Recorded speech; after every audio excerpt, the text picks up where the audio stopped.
प्यारे विद्यार्थियों, कक्षा 8वीं में हिंदी के लिए हिंदी विषय में आज हम पाठ 4 पढ़ेंगे। पाठ 4 एक कविता है और कविता का नाम है दीवानों की हस्ती। इस कविता दीवानों की हस्ती के कवि हैं श्री भगवती चरण वर्मा जी। कविता शुरू करने से पहले हम लेखक परिचय देख लेते हैं। भगवती चरण वर्मा जी का जन्म 30 अगस्त 1903 को हुआ था और उनकी मृत्यु 5 अक्टूबर 1981 को हुई थी। भगवती चरण वर्मा जी का जन्म, जैसे अभी हमने बताया, 30 अगस्त 1903 को उन्नाव जिले उत्तर प्रदेश में हुआ था। इनकी मृत्यु 5 अक्टूबर 1981 को हुई थी। इन्होंने इलाहाबाद विश्वविद्यालय से BA LLB की उपाधि प्राप्त की थी और इन्होंने अपने जीवन में कई रचनाएं की। इन्होंने उपन्यास, कहानी, संस्मरण, साहित्य आलोचना, नाटक, अन्य विधाओं पर अपनी रचनाएं लिखी। अर्थात हिंदी साहित्य की लगभग सभी विधाओं में इन्होंने अपना लेखन कार्य किया। साथ ही इन्होंने पत्रकारिता भी की, ये पत्रकार भी रहे। इनकी प्रमुख रचनाएं थी उपन्यास में इनके मुख्य उपन्यास थे पतन, चित्रलेखा, 3 वर्ष, भूले बिसरे चित्र, थके पाँव, रेखा, प्रश्न और मरीचिका। यहीं इनके कहानी संग्रह रहे हैं मोर्चाबंदी। कविताएं भी इन्होंने लिखी। कविता संग्रह में मुख्य इनके रहे हैं मधुकण, प्रेम संगीत और मानव।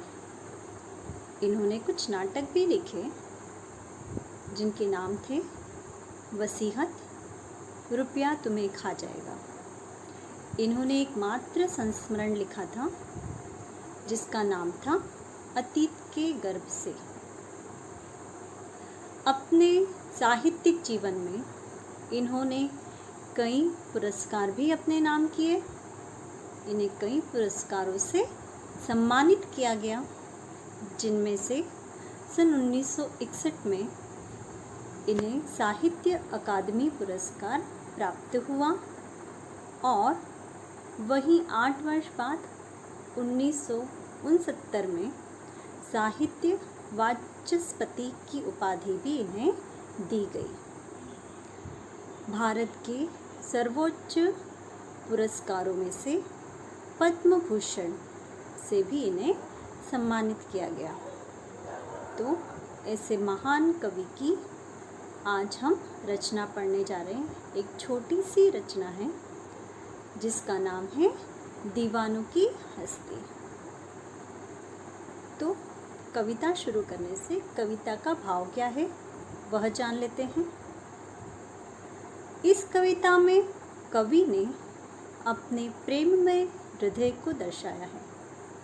वे अपने जीवन को अपने ढंग से जीते थे। वे चारों ओर प्रेम बांटने का संदेश देते हैं। वे खुशियों का संचार करते हैं और जीवन में असफल हो जाने पर भी किसी को दोष न देने का संदेश भी देते हैं। तो कविता का भाव आप समझ गए हैं। अब हम शुरुआत करते हैं हमारी कविता की। हम दीवानों की क्या हस्ती है, आज यहाँ कल वहाँ चले। मस्ती का आलम साथ चला, हम धूल उड़ाते जहाँ चले। आए बनकर उल्लास अभी, आंसू बनकर बह चले अभी। सब कहते ही रह गए, अरे तुम कैसे आए, कहाँ चले। किस और चले यह मत पूछो, चलना है बस इसलिए चले। जग से उसका कुछ लिए चले, जग को अपना कुछ दिए चले। दो बात कही दो बात सुनी, कुछ हंसे और फिर कुछ रोए। छक्कर सुख दुख के घूंटों को हम एक भाव से पिए चले। हम भिखमंगों की दुनिया में स्वच्छंद लुटा कर प्यार चले। हम एक निशानी सी उर पर ले असफलता का भाव चले। अब अपना और पराया क्या, आबाद रहे रुकने वाले। हम स्वयं बंधे थे और स्वयं हम अपने बंधन तोड़ चले। तो एक छोटी सी कविता है हमारी, जिसका नाम है दीवानों की हस्ती। तो एक एक पद्यांश हम पढ़ते जाएंगे, उसका अर्थ समझते जाएंगे।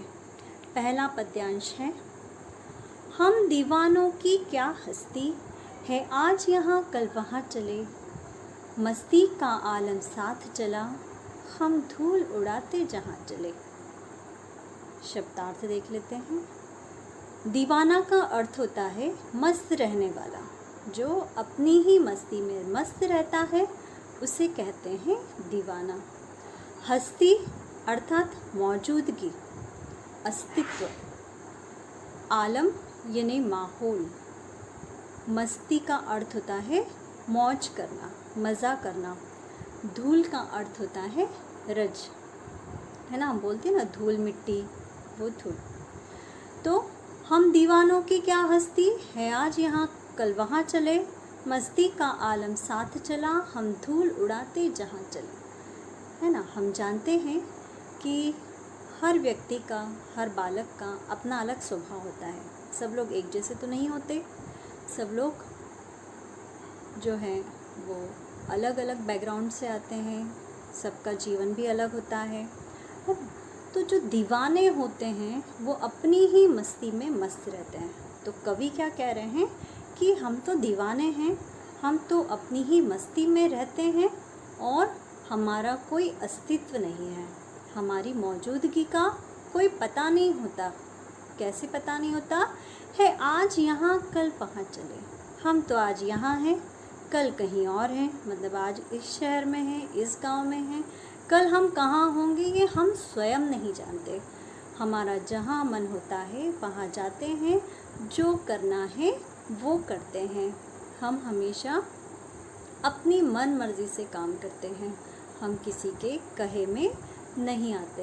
होता है ना, हमारे भी जो मित्र होंगे, आपके भी मित्र होंगे, तो सारे मित्र एक जैसे नहीं होते। कुछ मित्र होते हैं जो हमेशा खुश रहते हैं और अपनी मर्ज़ी से काम करते हैं। वो किसी के बंधनों में नहीं बनते, किसी के कहे हुए काम को नहीं करते। जो उनके मन में आता है वो करते रहते हैं। मस्त मौला जिसे हम कहते हैं, दीवाना है ना, मस्त मौला भी कह सकते हैं हम, जो अपनी ही मस्ती में मदमस्त रहता हो, मज़ा करता रहता हो, अपनी ज़िंदगी को अपने ढंग से जीता हो। मस्ती का आलम साथ चला, हम धूल उड़ाते जहाँ चले। तो कवि क्या कह रहे हैं कि हम तो मस्त मौला हैं, हम तो अपनी ही मस्ती में मस्त रहते हैं। हमारी क्या मौजूदगी, हमारा क्या अस्तित्व हम स्वयं नहीं जानते कि हम कहाँ रहने वाले हैं। आज हम यहाँ हैं तो कल हम कहीं और चले जाएंगे। हम एक ही जगह पे रुकने वालों में से नहीं हैं। और मस्ती का आलम साथ चला, हम जहाँ जाते हैं वहीं हमारे साथ पूरा मस्ती का माहौल हम ले चलते हैं। जहाँ हम जाते हैं वहाँ पे मस्ती का माहौल छा जाता है। हम धूल उड़ाते जहाँ चले। धूल उड़ाते जाना यानी किसी भी चीज़ की परवाह नहीं होना। कभी अगर आप सड़क पे चल रहे हों और पैरों से धूल उड़ा रहे हैं, इसका मतलब है कि आपको कोई परवाह नहीं है कि आपके पीछे वो धूल किस पर जा रही है। तो कहने का मतलब यही है कि आपको किसी बात की परवाह नहीं है, आप सिर्फ अपनी मस्ती में, आप अपने मज़े में ही मस्त हैं। और आप जैसे रहते हैं, आप जहाँ जाते हैं वहाँ जाके वहाँ का माहौल भी क्या कर देते हैं, मस्ती वाला बना देते हैं। मतलब आप जहाँ जाते हैं, कवि जहाँ जाते हैं, हर जगह वो खुशी का माहौल ले जाते हैं। तो एक बार फिर से देख लीजिए, हम दीवानों की क्या हस्ती है, आज यहाँ कल वहाँ चले, मस्ती का आलम साथ चला, हम धूल उड़ाते जहाँ चले। कवि का कहने का तात्पर्य है कि वे क्या हैं, अपनी ही मस्ती में मस्त रहते हैं, मस्त मौला हैं, उनकी क्या मौजूदगी, उनका कोई अस्तित्व नहीं है, क्योंकि वे जहाँ जाते हैं उन्हें भी पता नहीं होता, अगले ही पल वो कहीं और होते हैं। आज यहाँ हैं तो कल कहीं और होंगे। और वे जहाँ भी जाते हैं चारों तरफ खुशियाँ बिखेर देते हैं, और जहाँ जाते वहाँ का माहौल भी खुशनुमा कर देते हैं। उन्हें कोई परवाह नहीं, वे अपनी ही मस्ती में चलते बनते हैं। आए बनकर उल्लास सभी, आंसू बनकर बह चले अभी, सब कहते ही रह गए अरे तुम कैसे आए कहाँ चले। शब्दार्थ देख लेते हैं। उल्लास यानी उमंग या खुशी, आंसू यानी अश्रु। आंसू बनकर उल्लास अभी, आए बनकर उल्लास अभी, आंसू बनकर बह चले अभी, सब कहते ही रह गए अरे तुम कैसे आए कहाँ चले। अर्थात कवि जहाँ भी जाते हैं वहाँ पे खुशी का माहौल पैदा कर देते हैं, चारों तरफ खुशियाँ बिखेर देते हैं। और जब कुछ ही क्षण बाद वे कहते हैं कि अब मैं चला और मुझे कहीं और जाना है, तो वहाँ उपस्थित जो लोग होते हैं उनके मन में बड़ी ही विडंबना हो जाती है कि अरे तुम तो अभी आए थे और अब चले गए। अर्थात कवि के रहने से लोगों के मन में इतनी उमंग, इतना उल्लास भर जाता है, इतनी खुशियाँ बढ़ जाती है कि थोड़े ही समय में कवि से उन लोगों को प्यार हो जाता है और वे उन्हें जाने देना नहीं चाहते। और भले ही कवि थोड़े लंबे समय के लिए रहे हों, लेकिन उन्हें आभास ही नहीं होता कि इतने अधिक समय तक कवि उनके साथ रहे हैं। तो उन्हें ऐसा ही लगता है कि अरे अभी तो तुम आए थे और अभी चल दिए। होता है ना कि जब कोई बहुत ही चहीता हमारे पास होता है, तो चाहे वो कितने भी दिन हमारे साथ रहे, जब वो जाता है तो हमें दुख होता है, हमारी आंखों से आंसू बह चलते हैं और हम यही कह पाते हैं कि अरे तुम तो अभी आए थे, पता ही नहीं चला कि तुम कितने दिन हमारे साथ रहे। ऐसा लग रहा है कि तुम अभी आए और अभी जा रहे हो। तो बिल्कुल वैसा ही आभास कवि से मिलने वाले लोगों को होता है। और वे क्या कहते हैं कि अभी तो हम साथ में रह ही नहीं पाए, अभी तो इस खुशी के माहौल का हमने पूरा आनंद भी नहीं उठाया और अब तुम चल दिए। तो उनके जाने से लोगों को क्या होता है, दुख होता है और उनकी आंखों से आंसू बहने लगते हैं। क्यों? क्योंकि कवि जो है उनका स्वभाव कैसा है, वो सबसे मिलजुल कर रहते हैं, दूसरों की चारों तरफ खुशियाँ बिखेरते हैं और दूसरे के दुखों को दूर करते हैं, उनके दुखों को स्वयं अपने साथ ले चलते हैं। किस और चले यह मत पूछो, चलना है बस इसलिए चले, जग से उसका कुछ लिए चले, जग को अपना कुछ दिए चले। शब्दार्थ देख लेते हैं। और यानी तरफ, यानी किस दिशा में जा रहे हैं उसका आभास होता है और से। जग का अर्थ होता है जगत या संसार या दुनिया भी कह सकते हैं। तो कवि अगली पंक्तियों में कह रहे हैं कि किस और चले यह मत पूछो, चलना है बस इसलिए चले, जग से उसका कुछ लिए चले, जग को अपना कुछ दिए चले। तो कवि अब आगे कह रहे हैं कि हम चल तो दिए हैं, लेकिन कहाँ जा रहे हैं ये हम स्वयं नहीं जानते, इसलिए हमसे ये प्रश्न न कीजिए। हम बस चलते रहना चाहते हैं, हम बस आगे बढ़ते रहना चाहते हैं, कहीं रुकना नहीं चाहते हैं। हम तो मस्त मौला हैं, दीवाने हैं, हम अपनी ही मस्ती में मस्त रहते हैं।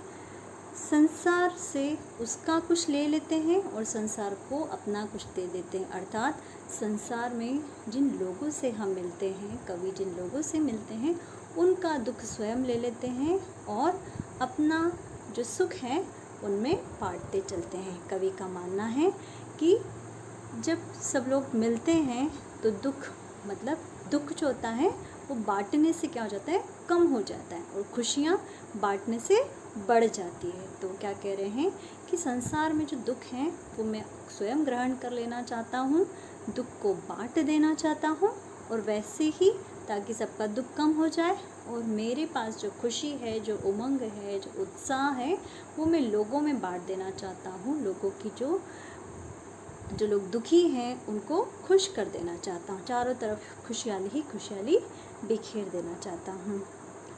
तो चलिए, कविता से हमें आज क्या सीखने को मिला। सकारात्मक दृष्टिकोण, यानी हमें हर परिस्थिति में कैसा रखना चाहिए, अपना दृष्टिकोण सकारात्मक रखना चाहिए। और दूसरा कि खुशहाली में ही सफलता होती है। अगर आप खुश रहेंगे तो आपको जीवन में अवश्य ही सफलता प्राप्त होगी। तो आज हमने कविता का छोटा सा भाग पढ़ा है। शेष भाग हम अगले कालांश में पढ़ेंगे।